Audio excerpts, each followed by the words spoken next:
ಸೂರಿಕುಮೇರು ಜಂಕ್ಷನ್ನಲ್ಲಿ ಬೈಕ್ ಮತ್ತು ಟೆಂಪೋ ನಡುವೆ ಭೀಕರ ಅಪಘಾತ ಸಂಭವಿಸಿದ ಪರಿಣಾಮ ಬೈಕ್ ಸವಾರ ಮೃತಪಟ್ಟ ಘಟನೆ ನಡೆದಿದೆ. ಸುಳ್ಯ ನಿವಾಸಿ ಸೂರಿಕುಮೇರು ಸಮೀಪದ ಕೋಸ್ಟಲ್ ಕೋಳಿ ಫಾರ್ಮ್ ಕೆಲಸಗಾರ ಪುನೀತ್ ಮೃತಪಟ್ಟ ಬೈಕ್ ಸವಾರ. ಈತ ಕೆಲಸ ಮುಗಿಸಿಕೊಂಡು ಮನೆಗೆ ತೆರಳುತ್ತಿದ್ದ ವೇಳೆ ಈ ಘಟನೆ ಸಂಭವಿಸಿದೆ.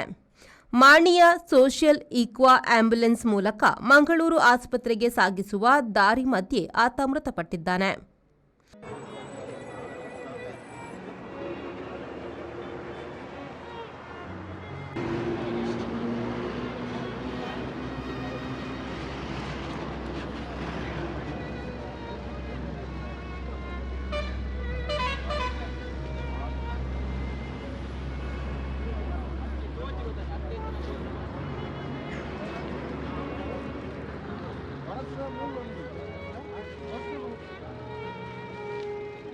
Mohammed Ali, V4 news, Vitla.